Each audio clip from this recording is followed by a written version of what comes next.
اور میں ایک بزرگوں سے ملا حضرت، یہ شکرگڑھ والی سائڈ پہ نا، آپ صوفی برکت علی صاحب کے مرید تھے سمندری شی، انہوں نے مجھے بڑی کمال بات سنائی.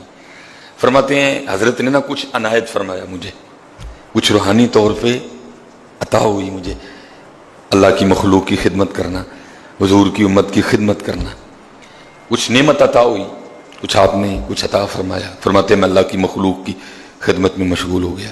کہتے ایک دن میں شکرگڑھ سے نا، اب فوت ہو گئے ہیں وہ، میں شکرگڑھ سے نا فیصل آباد کے لیے نکلا اپنے پیر و مرشد کی بارگاہ میں حاضری کی.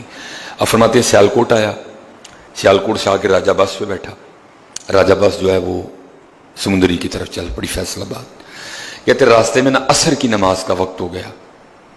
میں نے بس والے سے کہا بس روک. اس نے کہا جی میں نے بس نہیں روکنی. اب فرماتے میں نے کہا میں نے نماز پڑھنی ہے. اس نے کہا جی میں نے بس نہیں روکنی. چلو آخر وہ اس بات پہ ماننا کہ آپ ووٹنگ کروا لیں، اگر آپ کے ووٹ زیادہ ہوئے تو روک دوں گا، نہ زیادہ ہوئے تو نہیں روکوں گا. اب فرماتے میں کھڑا ہوا اور میں نے پوری بس کو مخاطب کر کے کہا میں نے بھائی جس نے نماز پڑھنی ہے نا عصر کی، ہاتھ کھڑا کرو. اب فرماتے ایک یا دو بندے نے ہاتھ کھڑا کیا، کسی نے ہاتھ ہی نہیں کھڑا کیا. اب 3 بندوں کے لیے تو نہیں ماننا. اب فرماتے میں بیٹھ گیا اور کہتے جو مجھے عطا ہوئی تھی نا تصرف، اب فرماتے میں نے بس روک لی. میں نے بس روک لی.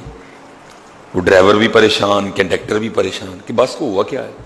انہوں نے اتر کے بس چیک کرنی شروع کر دی. نقص نظر آ کوئی نہیں رہا تھا، بس سٹارٹ نہیں ہو رہی تھی. کہتے میں نے بڑے خشوع خضوع سے وضو کیا، 2 گانا میں نے پڑھا، قصر نماز تھی.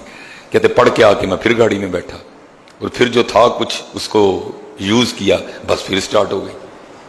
کہتے میں چل رکا. فرماتے مغرب میں نے وہیں آ کے پڑھی. کہتے ہیں جب میں اپنے پیر خانے پہنچا نا تو کیا دیکھتا ہوں صوفی برکت صاحب بڑے غصے میں ٹہل رہے ہیں. کہتے جیسے میں گیا نا حضرت نے میرے منہ پہ تھپڑ مارا اور مجھے فرمانے لگے تجھے اس لیے کچھ دیا تھا کہ اللہ کی مخلوق کو تنگ کرے.